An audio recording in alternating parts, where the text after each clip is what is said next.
ورحمة الله وبركاته. الحمد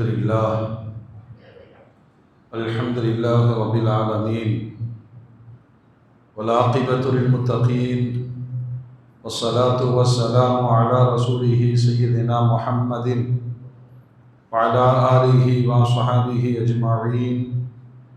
أما بعد، فأعوذ بالله من الشيطان الرجيم. بسم الله الرحمن الرحيم. فلولا نفر من كل فرقة منهم طائفة ليتفقهوا في الدين ولينذروا قومهم إذا رجعوا إليهم لعلهم يحذرون.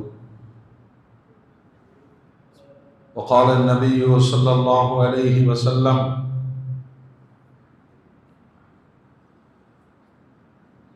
إنما بعثت معلما. صدق الله العظيم وصدق رسوله النبي الكريم. اللهم صل على سيدنا محمد وعلى آل سيدنا محمد وبارك وسلم وكرم عليه. அளவிலா அருளும் நிகரில அன்பும் கொண்ட எல்லாம் வல்ல அல்லாஹ்வின் திருநாமம் போற்றி ஆரம்பம் செய்கின்றேன். சாந்தியும் சமாதானமும் ஈருலக சர்தார், அகிலத்தின் அருட்கொடை, பிரபஞ்சத்தின் பேரொளி, நம் உயிரினும் மேலாகிய கண்மணி நாயகம் ஹஜ்ரத் முஹம்மதுர் ரசூலுல்லாஹ் ஸல்லல்லாஹு அலைஹி வஸல்லம் அன்னவர்களின் மீதும்,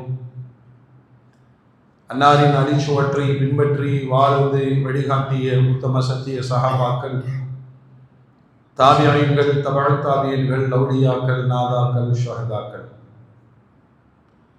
குறிப்பாக பரக்கத்து நிறைந்த ஜும்மாவுடைய நன்னாளில் அல்லாஹ்வுடைய இல்லத்தில் சங்கமித்திருக்கிற நாம், நம் மக்கள், உலக மூமின்கள் அனைவர் மீதும் அல்லாஹ்வின் பேரருள் என்றென்றும் நின்று நிலவட்டுமாக. ஆமீன். அல்ஹம்துலில்லாஹ். கண்ணியத்திற்கும் மரியாதைக்கும் உரிய அல்லாஹ்வின் நல்லடியார்களே, அருமையான மூமின்களே, சகோதரர்களே, வல்ல ரப்புல் ஆலமீன் அவன் தீர்மானித்த ஒரு அழகிய வாழ்வை மனித சமூகத்திற்கு அல்லாஹ் வழங்கி இருக்கிறான். அந்த வாழ்வில் அல்லாஹ்வை பயந்து அவன் காட்டித்தந்த நடைமுறையில் வாழ்ந்து, இந்த வாழ்வுக்காக மறுமையில் நான் அல்லாஹ்விடத்திலே பதில் சொல்ல வேண்டும் என்ற உணர்வை தொடர்ந்து அல்லாஹ் போதித்துக் கொண்டே இருக்கிறான். ஏனோ வாழ்ந்தோம், எதற்கோ வாழ்ந்தோம் என்ற ஒரு திட்டமில்லாத வாழ்வை அல்லாஹ் முன்வைக்கவில்லை. மனிதனை படைக்கிற பொழுது அவனுக்கான வாழ்வியல் நெறிகளையும் முறைப்படுத்தி தந்தவன் ரப்புல் ஆலமீன். அவனுக்கு நிறைவேற்றப்படுகிற தொழுகை, அந்த தொழுகை கூட அவன் நிர்ணயித்த நேரத்திலே தொழுதுவிட வேண்டும். நோன்பு அவன் தீர்மானித்த காலங்களில், நேரங்களில் அதனை நிறைவேற்ற வேண்டும். எல்லாவற்றையும் திட்டமிட்டு தொகுத்து தந்திருக்கிறான் ரப்புல் ஆலமீன். அதிலே மனிதனுக்கு மிகப்பெரிய சோதனையாக அல்லாஹ்வுடைய வரம்புகளை மறக்க வைக்கிற இரண்டு செய்திகள் குர்ஆனில் முன் வைக்கப்படுகிறது. அல் மாலு வல் பனூன ஜீனத்துல் ஹயாத்தித் துன்யா. அல்லாஹ் நமக்கு வழங்கி இருக்கிற குழந்தை செல்வங்கள், மற்றொன்று பொருளாதாரம். இந்த இரண்டும் சோதனை என்று அல்லாஹ் சொல்லுகிறான். குழந்தைகளுடைய விஷயத்திலேயும் பொருளாதாரத்தினுடைய விஷயத்திலேயும்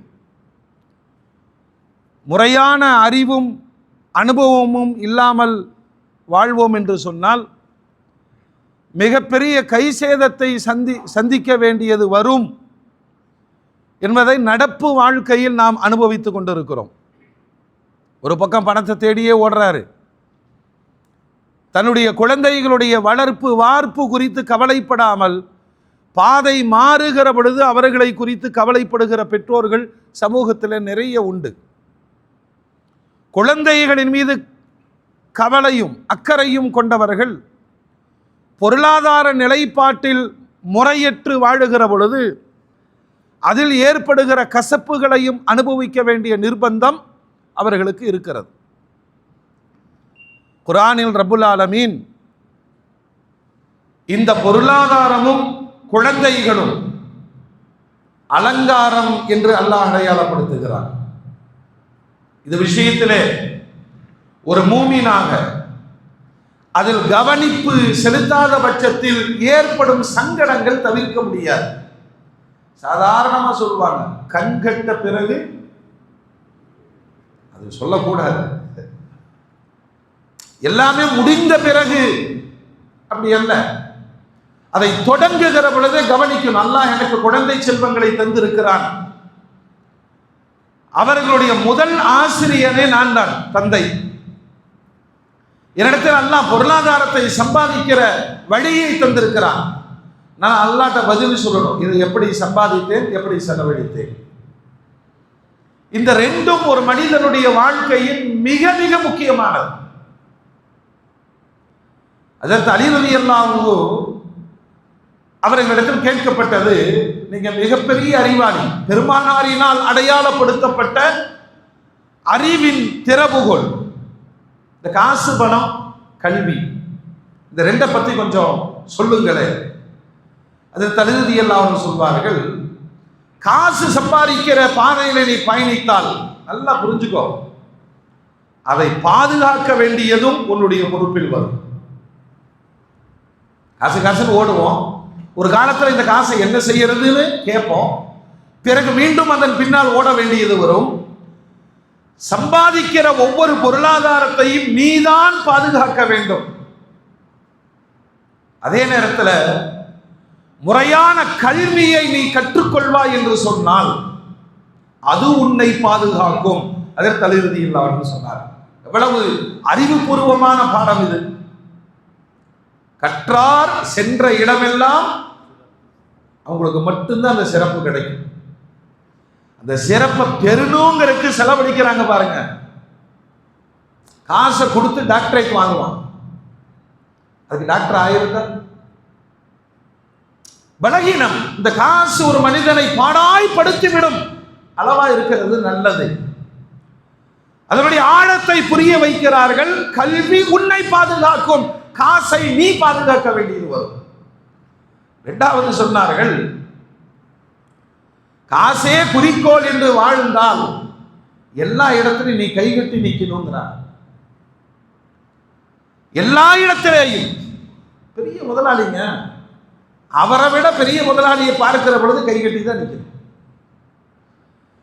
இந்த காசு எல்லா இடத்திலேயும் கைகட்டி நிற்கிற நிலையை உனக்கு ஏற்படுத்தும். அப்படின்னா நான் பணம் சம்பாதிச்சு சாதிச்சிருவேன், உலகத்தில் யாரும் அதை நிரூபித்தது கிடையாது. அதற்கு அலி ரலியல்லாஹு அன்ஹு சொல்லுகிறார்கள், எல்லா இடத்திலேயும் கைகட்டி நிற்க வேண்டிய நிலையை பொருளாதாரம் உருவாக்கிவிடும்.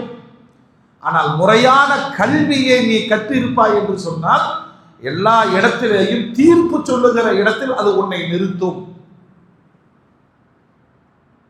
எவ்வளவு ஆழமான அறிவை உலகத்திற்கு அதற்கு அலிநாயகம் சொல்லித் தருகிறார்கள். இரண்டாவது சொன்னாங்க, இந்த பணத்தை பாதுகாப்பாளர்கள் எல்லோரும் போய் சேர்ந்து விட்டார்கள், அழித்து விட்டார்கள். இது வேணும் வேணும் ஃபியூச்சருக்காக. என்ன ஃபியூச்சர்? ஃபியூச்சரே நமக்கு உத்தரவாதம் கிடையாது. இந்த பணத்தை பாதுகாப்பவர்கள் எல்லோரும் அழிந்து போய்விட்டார்கள். கல்வியை பாதுகாத்தவர்கள் மரணத்திற்கு பிறகும் வாழுகிறார்கள். ஒவ்வொரு மாணவனும் தன் ஆசிரியரை ஞாபகப்படுத்திக் கொண்டே இருப்பார். ஒரு கல்வியாளர் எழுதிய ஒரு புத்தகம் காலம் உள்ளளவும் அது பாடம் நடத்தி கொண்டே இருக்கும். அதற்கு அலி ரலியல்லாஹு அன்ஹு சொல்லுகிறார்கள், காசை நீ பாதுகாக்க வேண்டும், கல்வி உன்னை பாதுகாக்கும். காசு எல்லா இடத்திலேயும் கைகட்டி நிற்கிற நிலையை ஏற்படுத்தும். எல்லா இடத்திலையும் தீர்ப்பு சொல்லுகிற இடத்தில் கல்வி உன்னை கொண்டு வந்து நிறுத்தும். பொருளாதாரத்தை பாதுகாத்தவர்கள் அழித்து போனார்கள், கல்வியை பாதுகாத்தவர்கள் காலத்திலும் அழியாமல் வாழுகிறார்கள். சொல்லிவிட்டு அதில் தலைநாயகம் சொல்வார்கள், காசனுடைய தரம் என்ன தெரியுமா? எடுக்க எடுக்க குறைந்து விடும். கல்வியின் தரம் என்ன தெரியுமா? கொடுக்க கொடுக்க கூடும் என்று அதில் தலைநாயகம் கல்விக்கான மேன்மைகளை சொல்லிவிட்டு ரொம்ப அழகாய் சொல்லுவார்கள். எனக்கு யாராவது ஒருவர் அறிவு சொல்லிக் கொடுத்தால் நான் அவரின் அடிமை என்று சொல்வார்கள். அவரை என்னை எப்படி வேண்டாலும் பயன்படுத்திக் கொள்ளலாம்.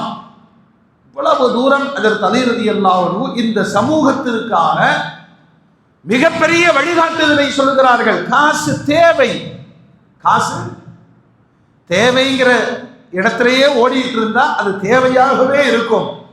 ஆனால் கல்வி ஃபர்து, கட்டாய கடமை, கற்றே தீர வேண்டும். இன்னொரு இடத்துல நபிகள் நாயகம் ஸல்லல்லாஹு அலைஹி வஸல்லம் சொல்லுவார்கள், இந்த துனியாவுடைய வாழ்வு முடிகிற பொழுது கட்டிய மனைவியும் பெற்றெடுத்த பிள்ளைகளும் நீங்கள் சம்பாதித்த எல்லாம் அந்தந்த லிமிட்ல விடை பெற்று சென்று விடுவார்கள். கற்ற கல்வியும் செய்த அமலும் மன்னரைக்குள்ளும் உன்னோடு பயணிக்கும். அழியாத அந்த அறிவு ஞானத்தை தேடுங்கள் என்று அருமைநாயகம் ஸல்லல்லாஹு அலைஹி வஸல்லம் சொல்லி தருவார். முஃமினீங்களே, விடுமுறைக்கு பிறகு பள்ளிக்கூடங்களும் கல்லூரிகளும் திறந்து பிள்ளைகளை விட பெற்றோர்கள் தான் கவலைப்படுறாங்க. 60% தான் வாங்கியிருக்கிறான். எப்படியாவது செலவழித்து இந்த காலேஜில் சீட்டை வாங்கிடணும். நல்லதான், நான் படிக்கவில்லை, என் பிள்ளைகள் படிக்கணும், அவசியம்தான். எப்படியாவது இந்த ஸ்கூலில் குழந்தையை சேர்த்து விட வேண்டும், நல்ல எஜுகேஷன், நியாயமானதுதான். அதை விட கவனிக்க வேண்டிய ஒன்று, எந்த அறிவு எனது குழந்தைகளை பண்படுத்துமோ அதை நோக்கி பயணிக்கும். இந்த காலத்தினுடைய சூழ்நிலையை பொறுத்த மட்டிலும் காலேஜ் லைஃப் அப்படிங்கிறது ஒரு என்ஜாய்மெண்ட், படிக்கிறதா இல்லை, என்ஜாய்மெண்ட். ஒரு 4000 பேர் அங்கே படிக்கிறாங்கன்னா அதில் ஒரு நிச்சயமா ஒரு 40 பேர் தேரலாம். ஏக தேசம் அந்த பருவத்தை அனுபவிக்க வேண்டும், அவ்வளவுதான். பிறகு எதிர்காலம் என்ன? எதிர்காலம் அதிலிருந்து விடை பெற்ற பிறகு சம்பாதிக்குதல். கல்வியே கமர்ஷியல், அதிலிருந்து வருகிற விடையும் கமர்ஷியல். ஏன்னா இங்கிருந்து எல்கேஜிலிருந்து காசு தானே, தந்தையும் காசு, கல்வி நிலையங்களும் காசு, பட்டமும் காசு. யோசிக்கிற மாணவன் காசே வாழ்வு. அங்கு பண்பாடுகளும் ஒழுக்கங்களும் நாகரிகங்களும் ஏன் உரிமைகளும் கடமைகளும் கூட பயிற்றுவிக்கப்படுவதில்லை என்பது இன்றைய கல்வி சூழ்நிலை. எனவே அருமையான பெற்றோர்கள், குர்ஆனில் ரப்பல் ஆலமீன் சொல்றான், இன்னொரு கல்வி இருக்கு, அது வாழ்வியல் கல்வி. ஃபலவுலா நஃபர மின் குல்லி ஃபிர்கத்தின் மின்ஹும் தாயிஃபத்துல் யதஃபக்கஹு ஃபித்தீன். அல்லாஹ்வுடைய தீனை அடுத்த தலைமுறைக்கு கொண்டு போய் சேர்க்கிற மார்க்கம் சார்ந்த பாடங்கள் படிப்புகளை படிப்பதற்கு உங்கள் பிள்ளைகளை அனுப்புங்கள். அவர்கள் படித்துவிட்டு வரட்டும், மக்களுக்கு மார்க்கத்தை சொல்லட்டும், அல்லாஹ்வின் மீது பயத்தை உருவாக்கட்டும், வாழ்வியல் நெறிகளில் ஹலால் ஹராமை சொல்லித் தரட்டும், மரணத்தினுடைய எச்சரிக்கையை அவர்கள் சொல்லித் தரட்டும். அதனால் சமுதாயம் நேர்வழி பெறும். இப்படி ஒரு கல்வியாளர்களை உருவாக்கவும் நீங்கள் முனையுங்கள் என்று குர்ஆன் சொல்லுது. எல்லாருமே அதை படிக்கணுங்கிற அவசியம் கிடையாது. ஒரு பையன் டாக்டர் ஆகட்டும், ஒரு பையன் இன்ஜினியர் ஆகட்டும், ஒரு பையன் ஆலிம் ஆகட்டும். இந்த கல்வியிலும் அல்லாஹ்வும் அல்லாஹ்வுடைய ரசூலும் சொல்லித் தருவது, அவர் ஒரு ஆலிமான மருத்துவராக இருந்தால் இந்த உலகம் நேர்வழி பெறுவதற்கான மிகப்பெரிய வாய்ப்பு. உங்களுடைய மகன் ஒரு இன்ஜினியராக ஆலிமாக இருந்தால் ஒரு நேர்மையான இன்ஜினியர் சமூகத்திற்கு அர்ப்பணிக்கப்படுகிறார்.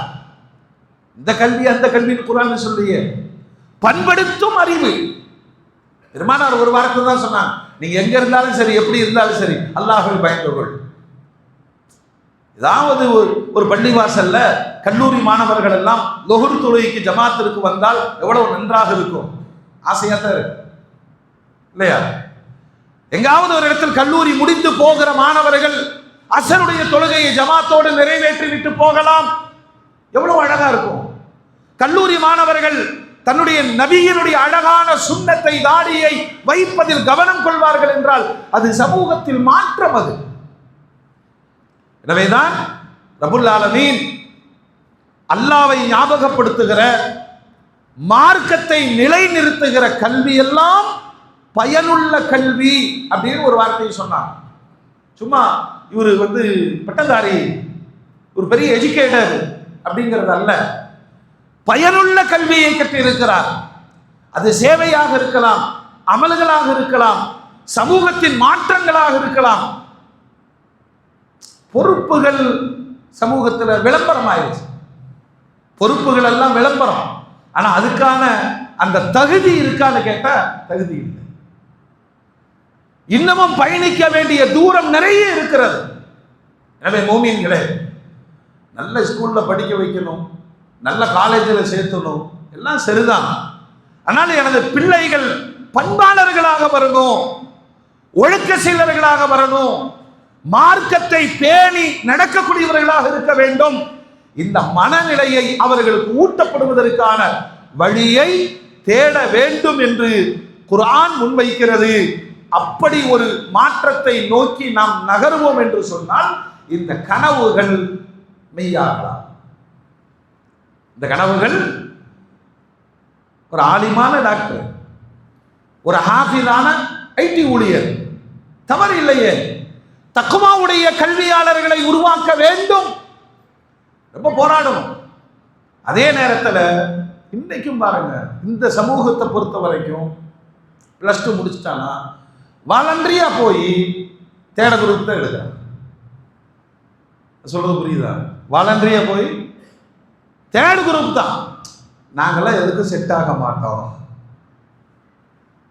இன்னும் உயர் ரகமான கல்விகளை நோக்கி பயணித்து சாதனையாளர்களாக, விஞ்ஞானிகளாக, அறிவியலாளர்களாக, ஆட்சியாளர்களாக அந்த பொறுப்பு சமூகத்தில் இருக்கிறது. ஒவ்வொரு மாவட்டத்திலேயும் பணியில் இருக்கிற காவல்துறை அதிகாரிகளை நீங்கள் எடுத்து பார்த்தால் அரசாங்கம் கொடுத்திருக்கிற சதவீதத்தை கூட நிரப்புவதற்கு ஆள் கிடையாது.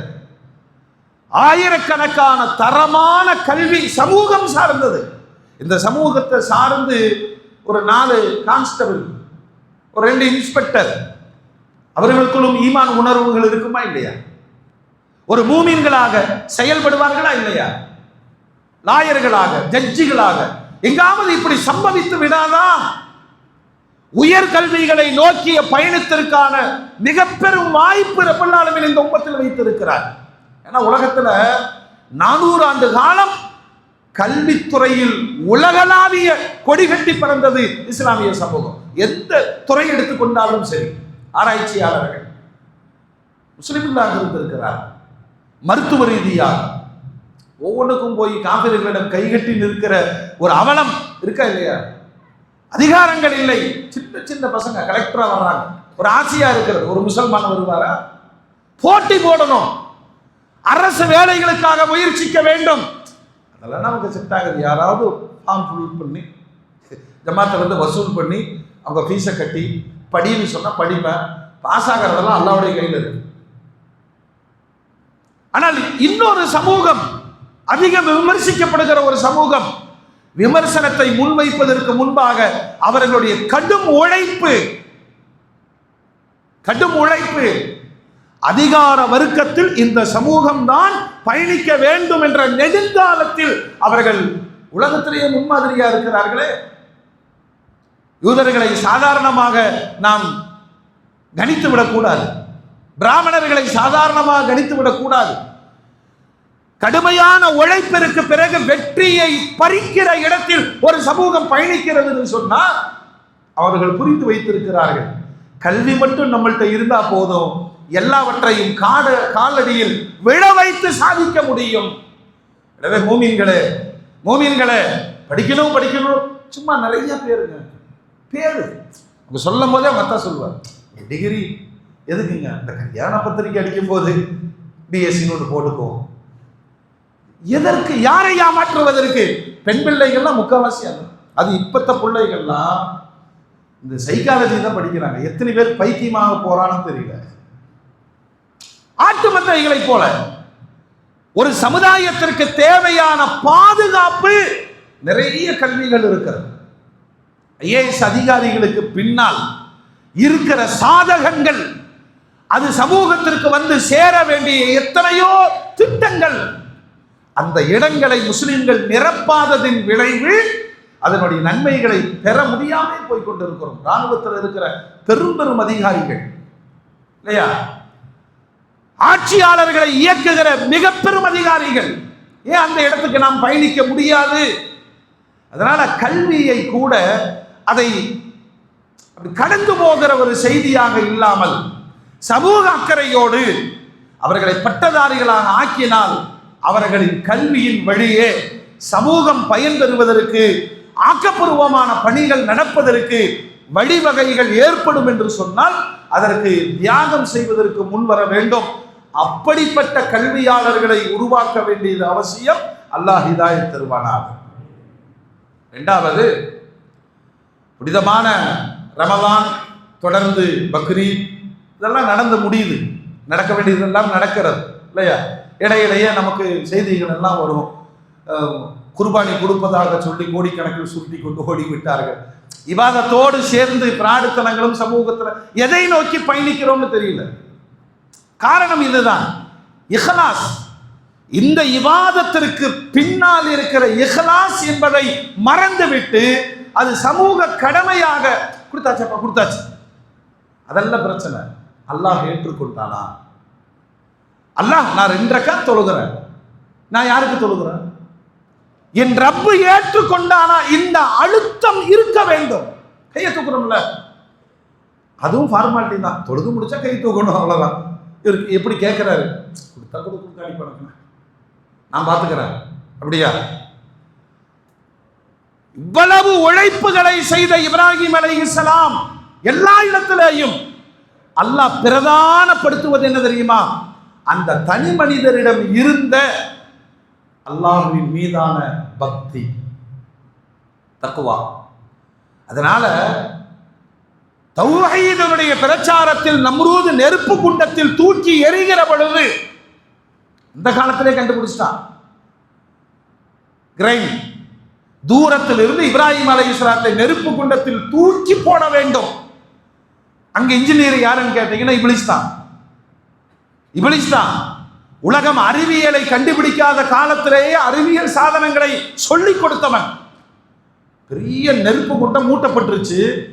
அவனே வந்து கேட்கறான், பக்கத்துல போனீங்கன்னா நீங்களே கரிஞ்சு போயிருவீங்க, எப்படி இப்ராஹிமை தூக்கி போடுவீங்க?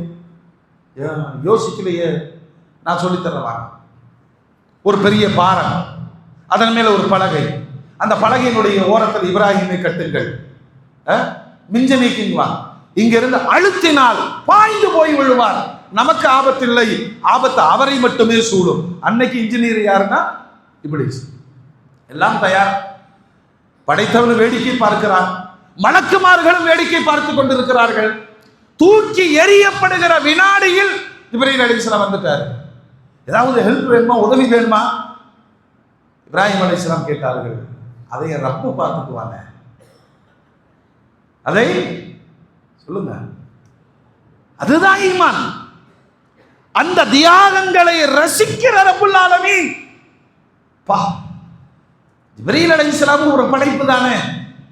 எந்த சோதனைகள் வந்தாலும் படைப்பிடம் நான் கேட்க மாட்டேன், அல்லாஹ் நீ பார்க்கிறாய்.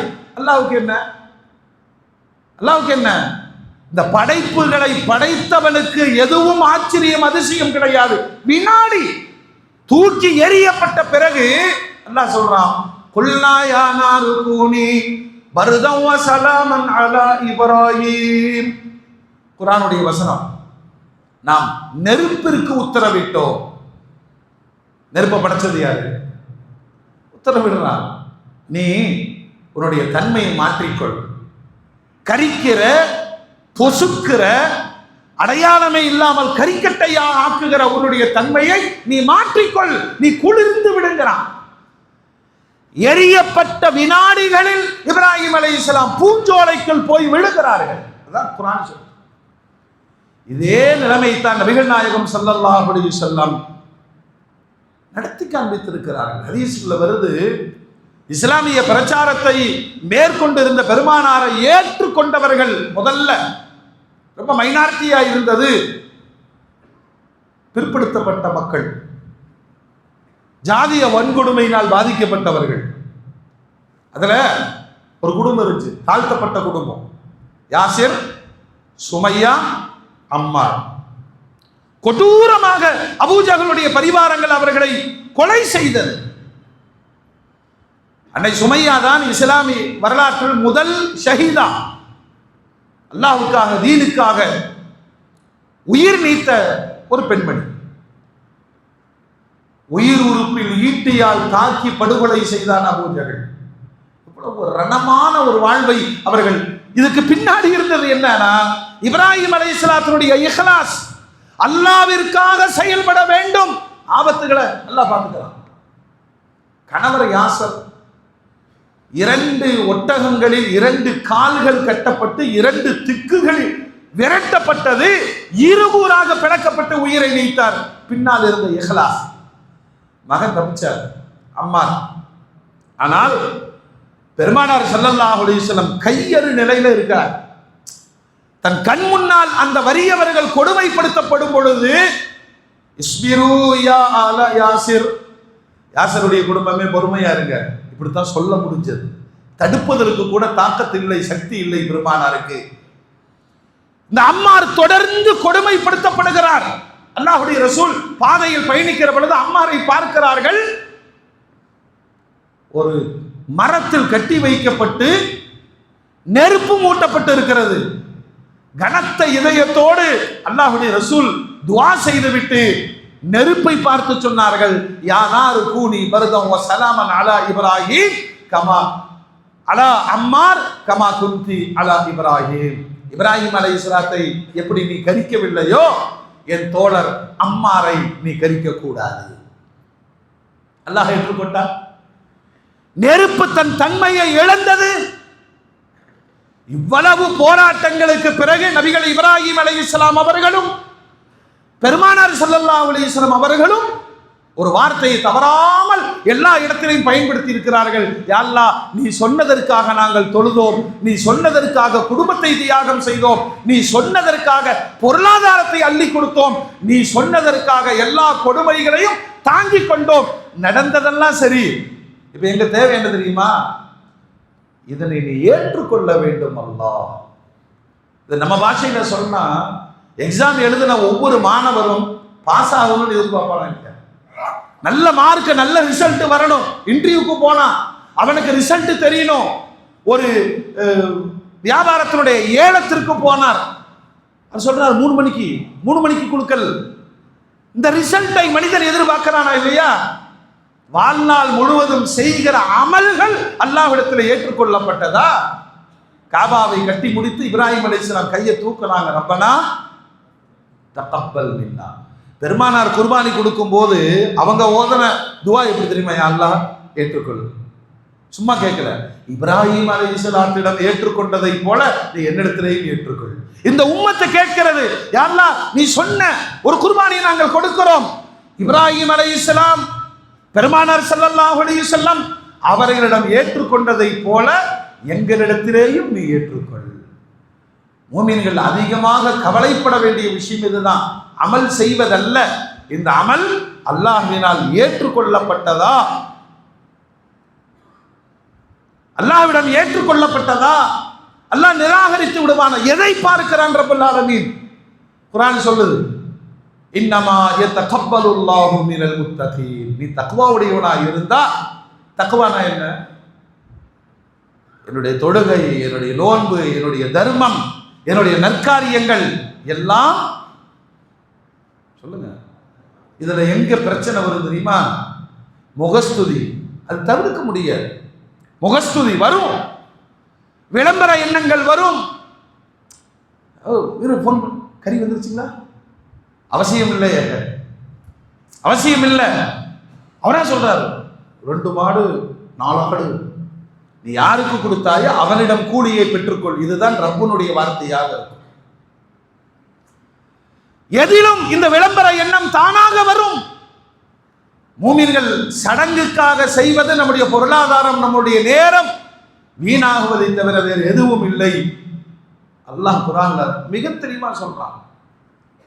எந்த ஒரு அமலுமே அதிலிருந்து அல்லாஹ்வை எதுவும் அடைவது கிடையாது. உங்களுடைய எண்ண ஓட்டங்கள் தான் அல்லாஹ்வை சென்றடையும். நபிகள் நாயகம் ஸல்லல்லாஹு அலைஹி வஸல்லம் இதையும் இந்த சமூகத்திற்கு உணர்த்தி காண்பித்து விட்டு சில செய்திகளை உலக மக்களுக்கு அல்லாஹ்வுடைய ரசூல் அந்த காலத்திலேயே முன்வைத்தார்கள்.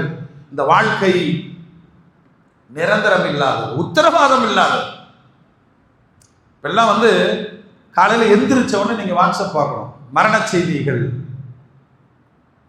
இவர்கள் எல்லாம் மரணித்து விட்டார்களா? ஏன் இவர்களுக்கு மௌத்து வந்தது? அல்லாஹ்வுடைய ரசூல் சொல்றாங்க, மரணத்தை விட பெரிய உபதேசி வேற யாருமே கிடையாது. அடிக்கடி நீங்கள் கபர் ஜியாரத்துக்கு போங்க, நானும் அங்கதான் வருவேன். உங்களை பண்படுத்துவதற்கான ஒரு பாடம் தான். ஓடிட்டே இருக்கிற வண்டி ஒரு நாள் அவர் மௌத்தாயிட்டாரு, இவர் மௌத்தாயிட்டாரு, அங்க மௌத்தாயிட்டாங்க, இங்க மௌத்தாயிட்டாங்க, இப்படிங்கிற செய்திகளை ஃபார்வேர்டு செய்வதோடு நானும் அந்த பட்டியலில் இருப்பேன், ஆனால் அது எனக்கு தெரியாது. இந்தியாவுடைய மிகப்பெரிய அதிர்ச்சி 242 பேர். ஒருவர் அறிவியல் அதிசயத்தை தாண்டி உயிர் பிழைக்கிறார். படுபயங்கரமான விமான விபத்து, விபரீதம். இதற்கு பின்னால் என்ன நடந்திருக்கும், காரணிகள் என்ன, அதெல்லாம் வேற விஷயம். ஆனால் ஒரு விமானத்தில் பயணிக்கக்கூடியவர்களுடைய அந்த வாழ்க்கையை நினைக்கிறோம். முதல்ல விமான பயணம் அப்படின்னாவே ஒரு லக்ஸூரியாக வாழக்கூடியவர்கள் தானே. என்னெல்லாம் கனவு வச்சிருப்பாங்க. இங்கே எல்ஐசி போட்டிருக்கேன், எனக்கெல்லாம் ஒரு பிரச்சனையும் கிடையாது. சில பேர்கிட்ட கேட்குறோம், எனக்கெல்லாம் ஒரு பிரச்சனை இல்லை, மெடிக்கல் இன்சூரன்ஸ் 50 லட்ச ரூபா கட்டியிருக்கேன். என்ன உத்தரவாதம் சொல்லுங்க? என்ன உத்தரவாதம்? நம்மை போன்றுதான் காலையில் எழுந்திருப்பார்கள் 1000 திட்டங்களோடு. அதனாலதான் பெருமானார் ஸல்லல்லாஹு அலைஹி வஸல்லம் சொல்லுவாங்க, அக்ஸிரு ذிக்ர ஹாதினில் லذாத். தப்பில்லையே, காலையில் எந்திரிச்சவன மௌத்தா போயிட்டா என்ன செய்வோம் அப்படின்னு யோசிக்கிறதுல தப்பில்லை, யோசிக்கிறதுல தப்பில்லை. இப்படி யோசிப்பதினால் பாவங்களில் இருந்து விலகுவதற்கான வாய்ப்பு தினம் தினம் ஏற்படும். அல்லாஹ்வுடைய ரசூல் சொல்லி கொடுக்கிறார்களே, தினம் அதிகமாக நினையுங்கள். அது என்ன வார்த்தையில சொல்றாங்கன்னா, இன்பங்களை எல்லாம் துண்டித்து விடக்கூடிய மரணத்தை அதிகமாக திக்ர் செய்யுங்கள். அறிவாளி யார்? அந்த கேள்விக்கு அல்லாஹ்வுடைய ரசூல் சொன்னது என்ன தெரியுமா? மரணத்தை நினைப்பவனே சிம்பிள், மௌத்தாயிருவேன் அப்படின்னு நினைச்சிட்டா சில தேவையில்லாத அல்லாஹ்வுக்கு விரோதமான பாவ காரியங்களை விட்டும் விலகவும் தன்னை நல்வழியில் கொண்டு செல்வதற்கான எச்சரிக்கை உணர்வை அவர் பெறுவார். அதனாலதான் அல்லாஹ்வுடைய ரசூல் தன்னுடைய துஆவிலே இதெல்லாம் கற்பனைக்கு கொண்டு வர முடியுமா? இல்லை இவர்களுக்கு தான் விபத்து நடக்கும்னு சொல்ல முடியுமா? ஏறுது, 4வது நிமிஷம் விழுகிறது. எத்தனை கனவுகளோடு அந்த உயிர்கள், அந்த மரண வேதனை அல்லாஹ்வுடைய ரசூல் தான் அனுபவிக்கும் போதுதான் அல்லாஹ் துஆ செய்றாங்க, என்னுடைய உம்மத்தின் சக்கராத்தை லேசாக்கி கொடுத்தாங்க. சக்கராத்தினுடைய வேதனை படுபயங்கரமானது. இந்த 241 உயிர்களும் அந்த வேதனையை ஒரு வினாடியில் அனுபவித்திருக்கிற பொழுது அல்லாஹ்வுடைய ரசூல் சொல்றாங்க, நீங்க அல்லாஹ்ட்ட துஆ செய்யுங்க. சாதாரணமா நம்ம அதை நினைக்கிறது இல்லைங்க, அதெல்லாம் நடக்காது. அப்படித்தான் நம்ம டெய்லி வாழ்ந்துட்டு இருக்கிறோம். 2 வீலர்ல, சைக்கிள்ல, நடந்து போனவருக்கு விபத்துகள். அப்போ விபத்துங்கிறது எப்படி வேணாலும் நடக்கலாம். அவர் நடந்துதான் போனார், ஆனா எங்க இருந்து அடிச்சான்னு தெரியாது.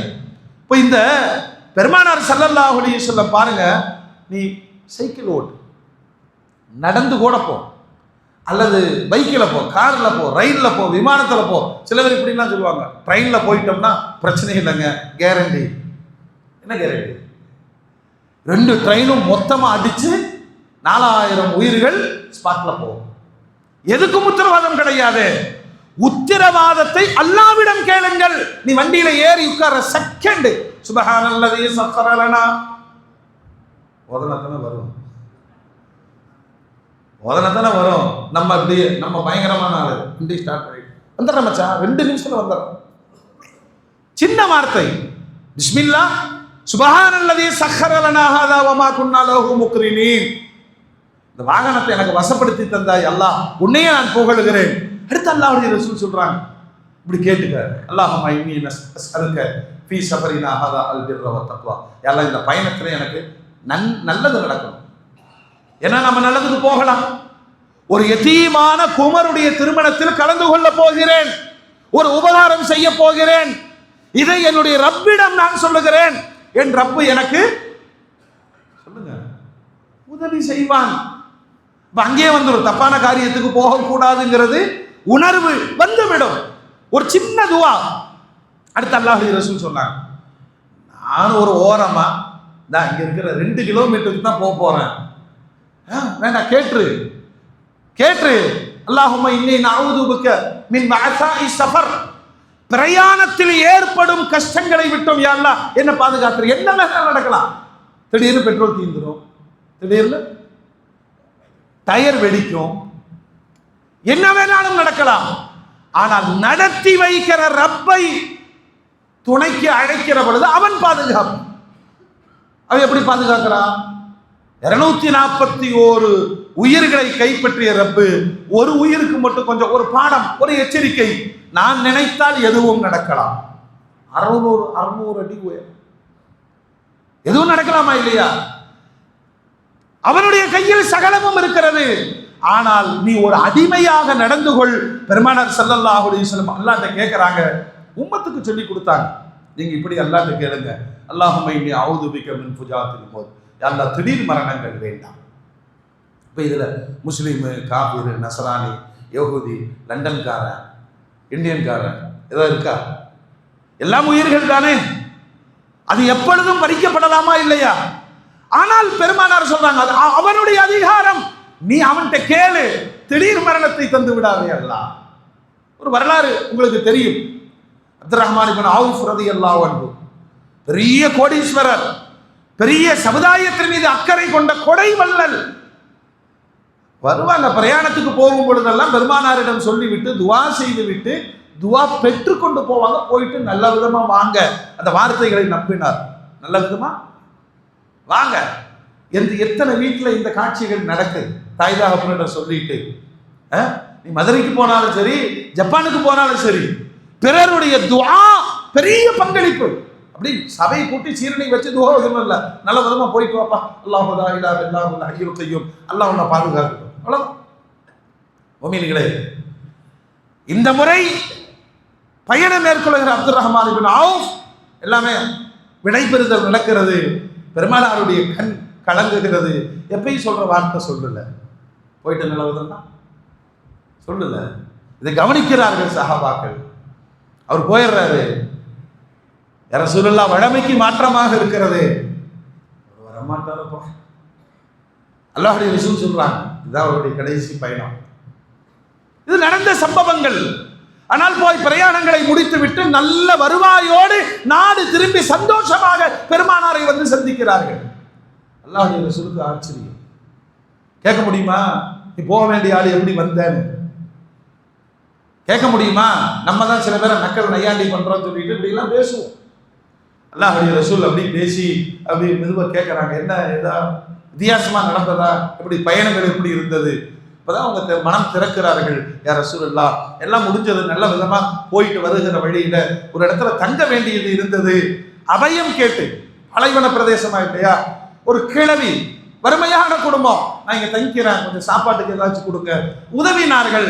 எல்லாம் முடிந்த பிறகு அந்த குடும்பத்தை நான் விசாரித்த பொழுது 3 குமரு, வழி இல்லை. அவர்களுடைய மனம் பெருசு, தனக்கு உணவு தந்திருக்கிறார்கள். மட்டும் கவலைப்படாதீங்க, அல்லாஹ் கொடுத்த ரிசிப்ட் என்கிட்ட இருக்கு, இந்த பிள்ளைகளை நான் கல்யாணம் பண்ணி வைக்கிறேன். ஒரு மனிதர் எடுக்கிற முடிவுகள் அவ்வளவுதான், முடிச்சிட்டாரு. இப்ப அந்த பெண்கள் வீட்டுக்குள் அமர்ந்து கண்ணீரோடு அல்லாஹ்வுக்கு துஆ செய்றாங்க. அப்படியே வாழ்வு நடக்குமா இல்லையா ஏக்கத்தில் இருந்த கன்னிகள் எங்களுக்கு பாதுகாப்பை ஏற்படுத்தி தந்த அப்துல் ரஹ்மான் இப்னு அவுஃப் எங்க ஆயுசிலிருந்து கொஞ்சம் போட்டு கொடுறாங்களா? யாருடைய துவாவில் நாம் வாழுகிறோம் என்று நிச்சயமாக தெரியாது. மரணிக்க வேண்டிய அப்துல் ரஹ்மான் இப்னு அவுஃப் ஏழை கன்னி பெண்களின் துஆவினால் திரும்பி வந்திருக்கிறார்கள். அல்லாஹ்வுடைய ரசூல் ஆனந்தப்பட்டார்கள். ஒன்னு சதகா, இன்னொன்னு துஆ ஒருவருடைய ஆயுட்காலத்தை தள்ளி போடும் என்று பெருமானார் சொன்னாங்க. துர்மரணங்கள் வராது.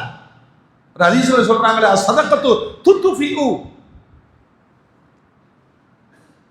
நீங்கள் கொடுக்கிற தர்மம் அல்லாஹ்வுடைய கோபத்தை அணைத்து விடும், கெட்ட மரணத்தை விட்டும் அது தடுத்து விடும். சொன்ன பெருமானார் எப்படியெல்லாம் மரணம் சம்பவிக்கலாம் யாருக்கு தெரியாது. ஆனால் நீங்கள் ஒரு அடிமையாக அல்லாஹ்விடத்திலே பாதுகாப்பு கேளுங்கள் அப்படின்னு சொல்லிட்டு அல்லாஹ்வுடைய ரசூல் சொல்றாங்க. ஒன்னாவது, திடீர் மரணங்கள் வேண்டாம். டாக்டர்களே சொல்றாங்க. என்னன்னு தெரியலங்க, கொண்டு வந்தாங்க, உசுறு போய் 20 நிமிஷம் ஆச்சு. இல்லைன்னா அவங்கள்ட்ட ஒரு ஃபார்மாலிட்டி இருக்குமா இல்லையா? சுகர் பயங்கரமாயிருச்சு, செத்து போயிட்டாரு. பிபி மேலே ஏறினாலும் சாகுவான், கீழே இறங்கினாலும் இது அவனுக்கான ஒரு படிப்பு, அவ்வளவுதான். மரணத்திற்கு ஏதாவது ஒரு காரணத்தை சொல்லுவார்கள். சில நேரத்தில் தான் டாக்டர் உண்மையை சொல்லுவான், ஏன் இறந்தாருன்னு தெரியல. அப்படி திடீர் மரணங்கள் வேண்டாம் அப்படின்னா எவன் மரணத்தை கொடுப்பானோ அவனிடம் நீ கையேந்த வேண்டும். பெருமானார் கையேந்தினார்கள், யா அல்லாஹ் திடீர் மரணம் வேண்டாம். ரெண்டாவது சொல்றாங்க பாருங்க, பாம்பு கடித்து மரணம் வேண்டாம். நகரங்கள்ல பிரச்சனை இல்லை, கிராமப்புறங்களில் அந்த ஜீவன்களோடு வாடுகிறவர்கள் அவங்களுக்கு உத்தரவாதம் கிடையாது இல்லையா? விவசாய நிலங்களில் விவசாயிகளாக பாம்பு கடித்து மரணம் வேண்டாம், நீ அல்லாஹ்ட்ட கேளு. மூன்றாவது பெருமானார் சொன்னார்கள், மிருகங்கள் தாக்கி. சில நேரங்கள் எல்லாம் அந்த காட்சிகளை நம்ம பார்த்துருக்கோம். ஒரு ஜூக்குள்ள ஒருத்தன் தவறி விழுந்தான், கடித்து அந்த மனிதன் கோரமாக ஆக்கப்படுவது சொன்னா காடுகளில் போய் சிக்கிக் கொண்டு இரையாகி போகிற மனிதர்கள். அதனால விலங்குகளுக்கு இரையாகி போகிற அந்த மரணம் வேண்டாம். கேட்க சொல்றாங்க பெருமானார், நீ அல்லாஹ்ட்ட கேளு, அப்படி ஒரு மரணம் வேண்டாம். அடுத்து பெருமானார் சொல்றாங்க, அது சமீபத்தில் நிறைய நம்ம பார்த்துருக்கோம். கிராமத்தில் இருக்கிறவங்க கிணத்துல குளிப்பான், அது பழக்கம்.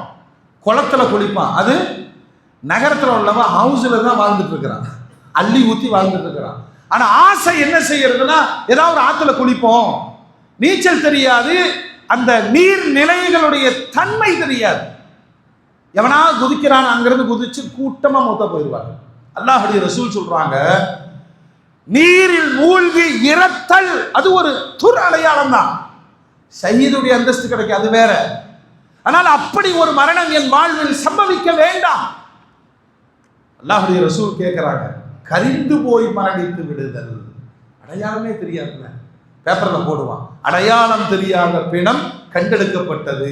ஒரு அனுமானத்துல இவராத்தான் இருக்கும், அவராக இருக்கலாம், இல்லாமலும் போகலாம். அப்படி ஒரு துர்மரணம் வேண்டாம், நீ அல்லாஹ்விடத்துல பாதுகாப்பு தேடு. எவ்வளவு அழகா அல்லாஹ்வுடைய ரசூல் சொல்றாங்க பாருங்க. நல்லா நின்று இருந்தாருங்க, திடீர்னு தலை சுத்தி விழுந்தார். தலை சுத்துறது பிரச்சனை இல்லை, விழுந்த இடத்தில் என்ன விபரீதங்கள் நடக்கும், உயிரே போய் விடலாம். மயங்கி கீழே விழுந்து மரணிப்பது அப்படின்னா, மாடியில் நின்று இருந்தாரு, தலை சுத்துச்சு, 5வது மாடியிலிருந்து கீழே விழுந்து மொத்த போனார். மரணம் கொடூரமாக நடந்திருக்கிறது. மரணத்திற்கான காரணம் சின்ன விஷயம் தான். யாருக்கு எப்பொழுது மயக்கம் வரும், எங்கு மயக்கம் வரும்? ஜும்மா தொழுதுட்டு எந்திரிச்சோம், தலை சுத்துற மாதிரி இருக்கு, உட்காந்துக்கலாம். இது அல்லாஹ் கொடுத்த பாதுகாப்பு. 5வது மாடியில இருந்து வண்டியில டிரைவிங் பண்ணும்போது யாருக்கு எது சம்பவிக்கும், நீ அல்லாஹ்விடம் கேளு. அப்படி ஒரு சுய நினைவு இல்லாமல் விழுந்து ஏற்படுகிற மரணம் எனக்கு நிகழ வேண்டாம். அடுத்ததாக அல்லாஹ்வுடைய ரசூல் சொல்றாங்க பாருங்க, இதெல்லாம் நம்ம காலத்துல நடக்கிற மாதிரியே பெருமானார் சொன்னது. ஏதாவது ஒன்று விழுந்து எனக்கு மரணம் வர வேண்டாம். நான் அதுக்கு பக்கம் போகல, கூட்டத்தோட கூட்டமா நின்று இருந்தேன். திடீர்னு ஒரு பில்லர் இடிந்து விழுந்தது, ஆல் அவுட். எப்படி எந்த நேரத்தில் யாருக்கு மரணம் சம்பவிக்கும்? இந்த துர்நிலைகள் வேண்டாம். நீங்கள் அல்லாஹ்விடம் பாதுகாப்பு தேடுங்கள். அடுத்ததாக பெருமானார் சொல்றது பார்த்தீங்கன்னா அப்படியே நமக்கு சொன்ன மாதிரியே இருக்கு. கூட்ட நெரிசலில் ஓடி வருகிற பொழுது ஏற்படுகிற மரணம் அல்லது கொலை, அது ஒரு விதமான கொலை தான்.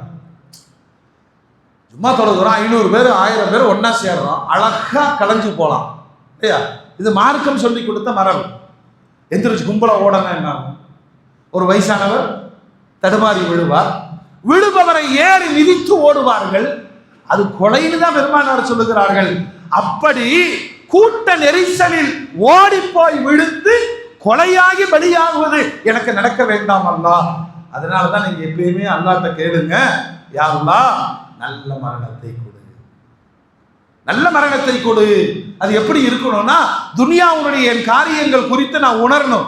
மனைவி மக்களுக்கு நல்லது பண்ணிட்டேன், குடும்ப உறவுகளுக்கு நல்லது பண்ணிட்டேன், சமூகத்துக்கு நல்லது பண்ணிட்டேன், என்னிடம் இந்தந்த பாவங்கள் எல்லாம் உருவாகி இருக்கிறது, அதுக்கெல்லாம் நான் தௌபா செய்யறேன் அப்படி உணர்ந்து மனதோடும் நாவோடும் லா இலாஹ இல்லல்லாஹ் கலிமாவை மொழிந்து அந்த மௌத்தை ஏற்றுக்கொள்ளுகிற அற்புதமான பாக்கியம், அதை வேண்டுங்கள் என்று நபிகள் நாயகம் ஸல்லல்லாஹு அலைஹி வஸல்லம் ஒரு 242 பேர் இந்த கணக்கு வரும் கட்டிடத்திற்குள் இருந்தவர்கள். இதெல்லாம் உலகத்துல பல இடங்களில் நடக்கிறது. இன்னொரு கோணத்தில் யோசியுங்களேன், எத்தனை பேருடைய பொறுப்பாளிகளாக அவர்கள் இருந்திருப்பார்கள். 14 குழந்தைகள் வஃபாத்தா இருந்திருக்கிறாங்க. அந்த பெற்றோரின் மனநிலை, இந்த பக்கம் தாய்தார் அல்லது மக்கள் அல்லது நண்பர்கள், அந்த அந்த கணம், இறந்து போனவர்களுடைய குடும்பங்கள், 242 குடும்பங்களின் அந்த வேதனை, 70 தாயை விட கருணையாளர் என்ற புல்லாலங்கி சோதிப்பதற்கு சில பாடங்களை உலகத்திற்கு தருவது அவருடைய வாடிக்கை. பெருமானார் ஸல்லல்லாஹு அலைஹி வஸல்லம் எல்லாத்தையும் தாங்கக்கூடிய மனநிலை அவர்களுக்கு இருந்தது. சில இடங்கள்ல மனமுடைந்து போன வரலாறு இருக்கு. தனக்கு எல்லாமுமாக இருந்த பெரிய தந்தை அபூ தாலிப் வஃபாத்து பெருமானாரை நிலைகுலைய வச்சது. இஸ்லாத்தை ஏத்துக்கல, ஆனாலும் இந்த உறவு இருக்க உறவு. பெருமானாருக்கு 52 ஆண்டு காலம் ஆதரவு கொடுத்தவர். அவருடைய இயற்கை மரணம் பெருமானாருக்கு ஜீரணிக்க முடியல. ஒரு 24 ஆண்டுகள் மனைவியாக, ஒரு சமூக போராளியாக, இந்த தீனுடைய முதல் மெம்பர்ஷிப் கதீஜா அம்மா, அவருடைய மரணம் பெருமானாரை நிலைகுலைய வைத்தது. அல்லாஹ் அக்பர். பத்ர் போர்க்களத்தில் கலந்து கொண்ட பெருமானார் விடிய விடிய அழுகிறார்கள். எல்லாம் இந்த 313 பேர் வாழ்வா சாவான் வந்து நிற்கிறாங்க. இவர்களை உயிர் பலி கொடுத்துறாங்க, உன்னை வணங்குறக்கே ஆள் இருக்காது. இப்படியெல்லாம் இரவெல்லாம் துவா செய்த பெருமானார் காலையில வெற்றி கிடைக்குது. கூடவே செய்தி வருகிறது, சொந்த மகள் ரொக்கையா மதீனாவில் மௌத். பெருமானாருடைய மனநிலை நீங்கள் யோசித்து பாருங்கள். இஸ்லாத்தினுடைய முதல் போரினுடைய வெற்றியை கொண்டாடுவதா, தன்னுடைய மகளின் மரணத்திற்காக அழுவதா? அல்லாஹ்வுடைய ரசூல் தாங்கிக் கொண்டார்கள். எந்த சாமானிய மனிதனுக்கும் இது சம்பவிக்கலாம். வல்ல ரப்புல் ஆலமீன் கோர விபத்துகளில் மரணித்த மக்களுக்கு ரஹ்மத் செய்வானாக. இது போன்ற பெரும் விபத்துகள் நடைபெறாமல் உலக மக்களை எல்லாம் காப்பாற்றுவானாக. இதெல்லாம் விபத்துன்னு சொல்லி நாடே துடிக்குது, நம்ம துவா செய்யறோம். ஆனா தெரிஞ்சே படுகொலை நடக்கிற பாலஸ்தீன் உயிர்களுக்கு என்ன பதில்? உலகம் பேசும், உலகம் பேசும். இது பாகிஸ்தானுடைய சதின்னு வேணா சொல்லலாம் இல்லையா? அல்லது ஏதாவது 2 விமானிய பைலட்டை குர்பானி கொடுக்கலாம். டிபார்ட்மெண்ட் ரீதியான என்ன விமர்சனங்கள் வரட்டும், இந்த உயிர்களும் அதற்கு பின்னால் ஏற்பட்ட வேதனைகளும் ஒரு வினாடி உலக மக்களை பாலஸ்தீனத்தின் பக்கம் திருப்பும் என்று சொன்னால், அந்த உயிர் போகிற வேதனையை பார்த்து கொண்டே உயிர் எடுப்பதில் இருக்குமா இல்லையா? பச்சிலம் குழந்தைகள், வயோதிகர்கள், பெண்கள் என்று ஒரு சமூகம் இனவாதத்தினால் தொடர்ந்து அழிக்கப்படுவதற்கு இந்த உலகம் அதையும் சற்று திரும்பி பார்க்கட்டும் என்று அல்லாஹ் ஒரு பாடத்தை நடத்தி இருப்பானோ என்று யோசிக்க வேண்டியது இந்த சமூகத்திற்கு இருக்கிறது.